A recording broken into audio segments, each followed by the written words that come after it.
Hi agents, my name is Barbara Schmall. I'm a real estate agent just like you, and I'm always looking for ways to generate leads and market my business. I'm going to share some information regarding marketing and lead generation to help you with your real estate needs. Marketing is the lifeline for your business. Turn on the TV, radio, driving down the street, seeing billboards, bus benches, etc. This type of advertising is keeping the business or the person in front of the public. You know the saying, out of sight, out of mind. To be successful with marketing, the most important thing is to be consistent and utilize different programs to see which has the best rate of return on your investment. I will be doing a series of videos with different ideas for all your marketing needs. I will talk about farming, direct mailing, social media, target marketing, among other useful topics. Let's talk about some marketing ideas on a budget. Create a newsletter for farm areas. Get local businesses to place ads to pay for the newsletter and printing. You can charge for a business-sized card ad $25, a quarter page $50, a half page $75, full page $100. Fastnewsletter.com is inexpensive and you can customize your information to have, and the local businesses can pay for the newsletter. Door knock. Door knock at least 100 doors a month. Do 25 doors a week. Drop off a newsletter or a report about the neighborhood that shows active, pending, sold, and expireds.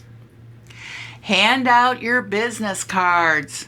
If you talk to 20 people a day, that equals 600 contacts per month. You should get at least 1 or 2 deals from those contacts. Do open houses. Invite the neighbors for the first hour of the open house. Make a flyer with the information and hand them out to the neighbors so you get to meet them. Ask them if they are looking to sell in the future. Build a relationship with everyone you talk to by networking. Volunteer within your community or local community events. Let people know what you are going to do to help them. Make it about them and not you or your brokerage. Find your niche. Single-family homes, condos, vacant land, waterfront, or luxury homes, or even commercial properties that have expired or canceled. Call or door knock. Circle prospecting. Instead of contacting expired or canceled, contact the homes that surrounded the properties that just expired or canceled. Handwrite a note.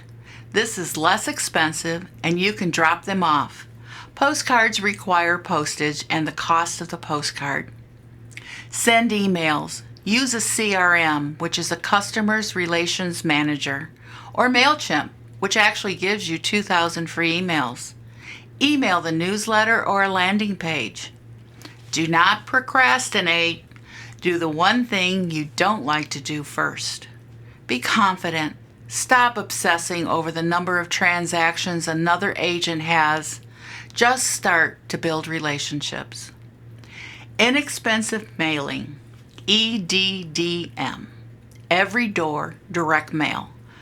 The cost of the postage plus the item that's mailing, either a 6x9 postcard or newsletter.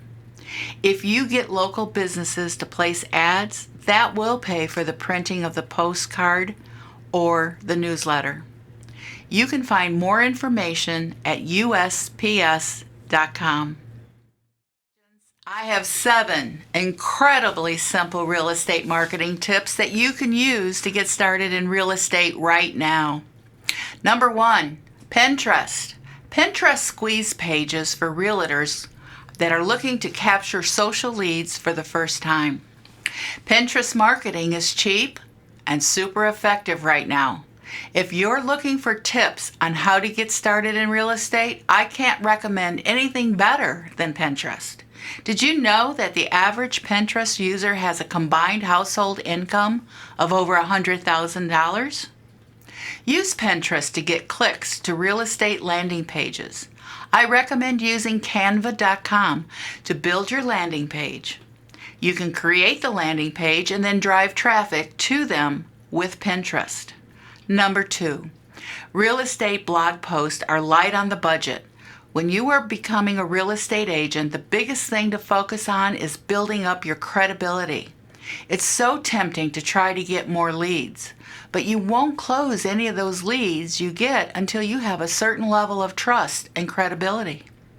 And most important, stay in touch with the leads. Blogging as a realtor builds trust and makes it easier for people to do business with you.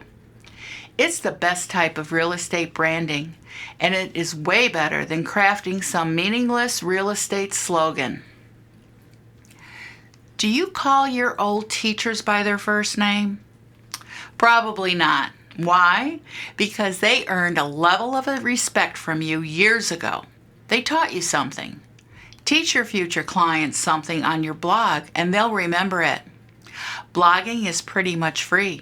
You can get a land site at Easy Agent Pro or get started on WordPress.com. Whatever you do, blogging is a great way to build trust and earn early business. Number 3, can you develop an expired mailing system? When it comes to actual lead generation, expired listing letters are a time-tested tool.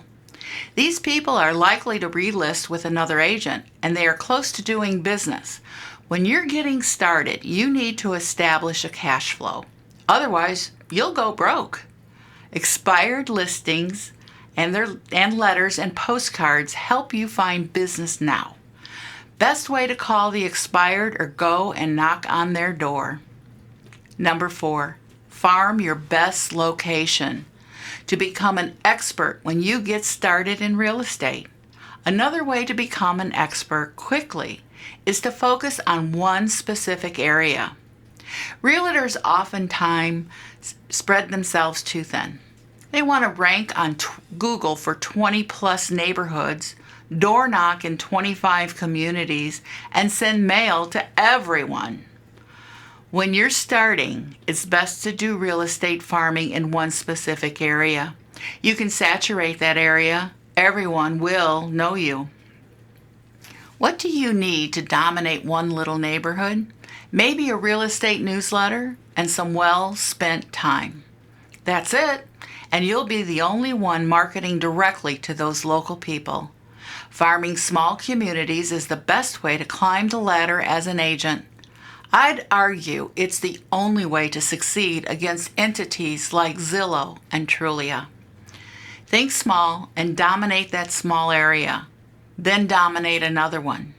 Keep adding locations that you dominate in, and 1 year later, you'll have a large domination of your region that knows about your real estate business. That is how you get started in real estate.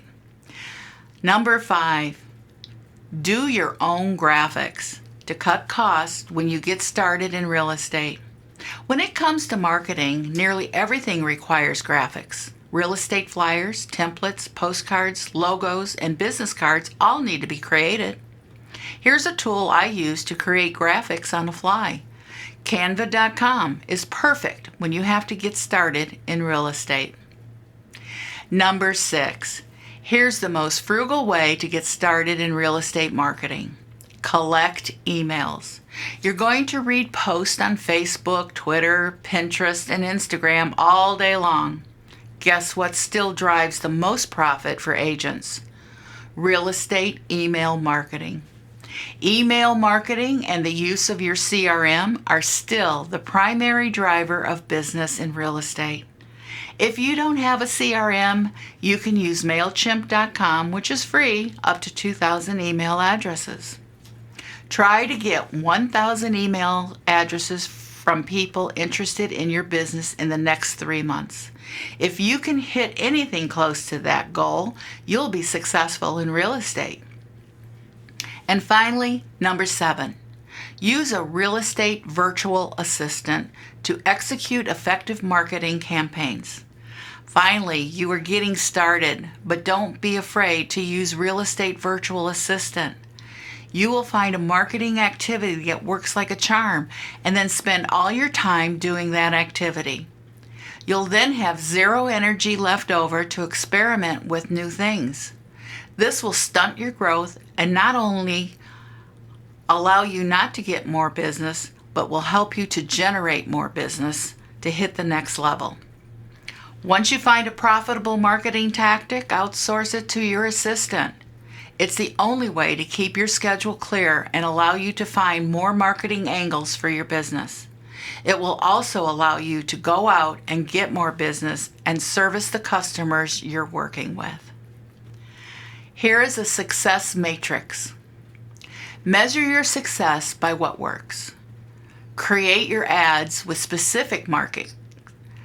Don't get discouraged if you get return mails.